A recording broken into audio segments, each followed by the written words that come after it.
On the 8th of February 1587, one of the most shocking events in British history took place. A 44-year-old woman, an anointed queen, was led to the block and decapitated. Her death warrant had been signed by her own cousin. The Queen was Mary, Queen of Scots, and the warrant was signed by Elizabeth I of England. Elizabeth I and Mary, Queen of Scots, were cousins by shared royal blood. Although they had never met in person, the two queens often wrote to each other. Their letters appeared loving, but between the lines there lay a fierce rivalry. What worried Elizabeth most was that her Scottish cousin had English royal blood in her veins. Mary's claim to the English throne, for many people, is absolutely indisputable. Because she was, of course, direct descendant of Margaret, one of Henry VIII's sisters, and therefore she's absolutely directly in line with Tudor blood.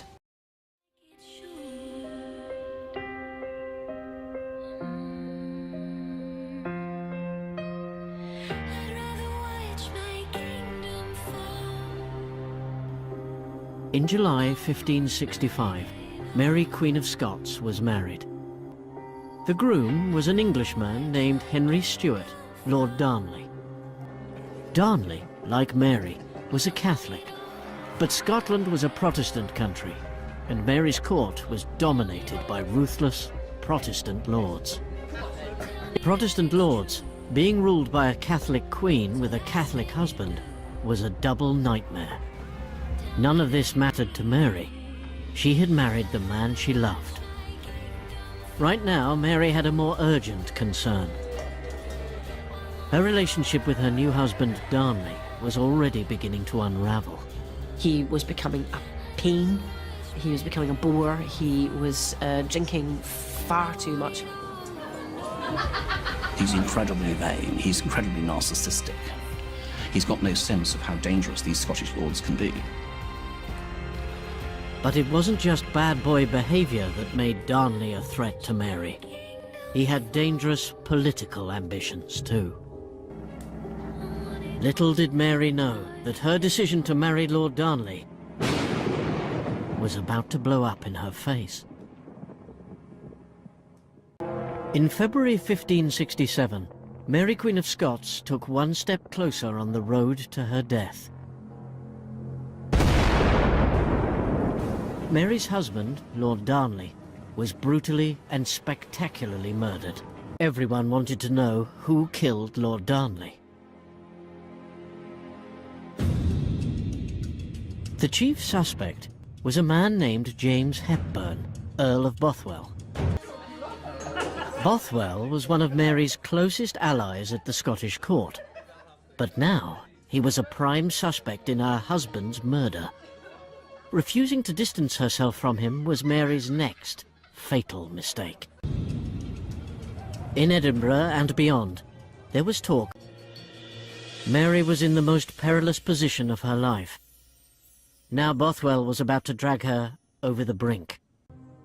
6 miles west of Edinburgh, Mary was intercepted by Bothwell and a large group of his men. She was taken to a castle nearby. There, Bothwell locked her in a bedroom. I think it is certainly possible that Mary, Queen of Scots, colluded with Bothwell to set up a false abduction in which she could claim to be completely innocent but forced into a marriage of convenience. What we do know is that 3 weeks later, Bothwell got exactly what he wanted. To many people, this second marriage confirmed the Queen's involvement in Darnley's murder. By marrying Mary, Bothwell was pursuing his ruthless determination to be king. But far from being Mary's protector, he had left Mary open to the biggest danger of all, losing her crown. For the Protestant lords, his ambition had gone one step too far. She was imprisoned at a remote castle outside Edinburgh.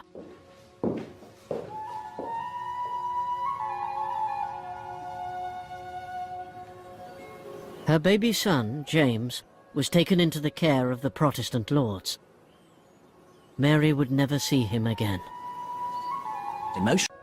Mary's world was collapsing around her. In July, still a prisoner, she miscarried Bothwell's twins, only a few weeks after they had been conceived.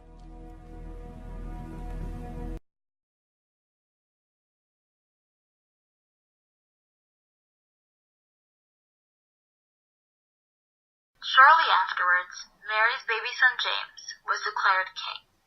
The Protestant lords now had the power to rule Scotland. In London, Queen Elizabeth found the case of Mary to be atrocious. At this point, Mary was broken. She had lost all that had mattered to her throne and her family. She had nothing left but her life, which she will end up staking to reacquire her wealth. Mary realized that the best way to escape from her Over the imprisonment following was months, to go to London. Mary wrote a stream Mary of used both desperate her letters wits to and her Elizabeth, charms to escape begging to her for England, help. where she wrote a letter to her faithful cousin. Madam, I beseech you to favor your equal. I have placed my whole trust in you. I rely so entirely on your promised friendship that no reports can persuade me to the contrary. But In fear for her own throne, Elizabeth did the opposite. Over the course of several years, Mary, Queen of Scots, wrote several letters to Elizabeth, all which she had ignored. To Elizabeth, Mary, Queen of Scots, was radioactive. Mary, Queen of Scots, had been held prisoner for 19 years by Elizabeth. On July 1568, Mary received a letter from a group of conspirators led by a man named Anthony Babington. Essentially, he thought that he and Mary were put into code and sent through secret routes. William Cecil, one of her greatest enemies, was watching Mary enter every action.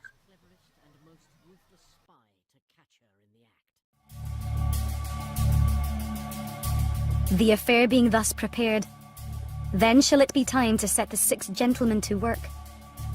Upon the accomplishing of their design, I may be suddenly transported out of this place.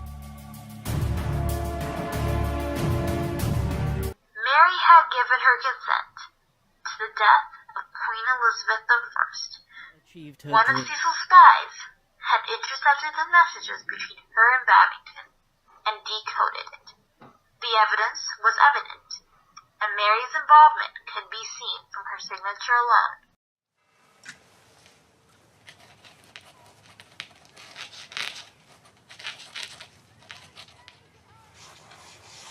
There, easily done. She is to be beheaded at Fotheringay. This is the last I wish to hear of it. As to the manner of her death, she is to be accorded the privileges of someone of royal blood. I do not wish to hear of it, but someone is to give me an account of it when it is done.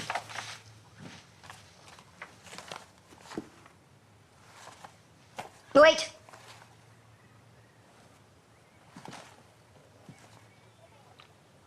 Do not give that to the council until I say. As for now, it is as if I never signed it. Do you understand? Now leave me!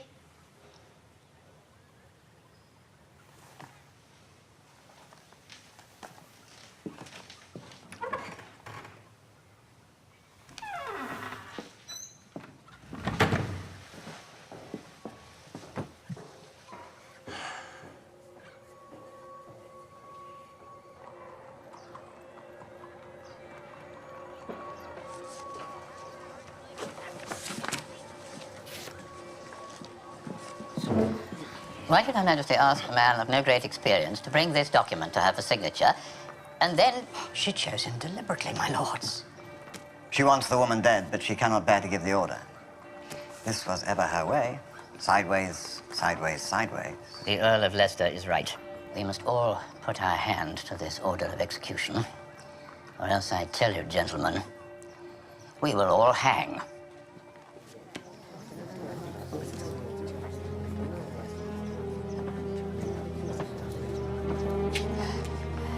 You and I have had our quarrels, my lord. May I say, we have need of wise politicians at court.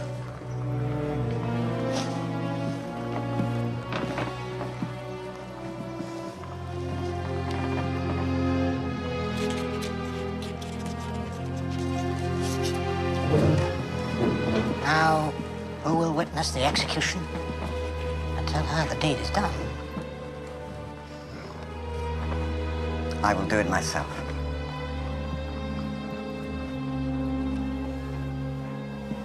A grand tomb for her in Westminster Abbey. She still lies there today, alongside none other than her cousin, Queen Elizabeth.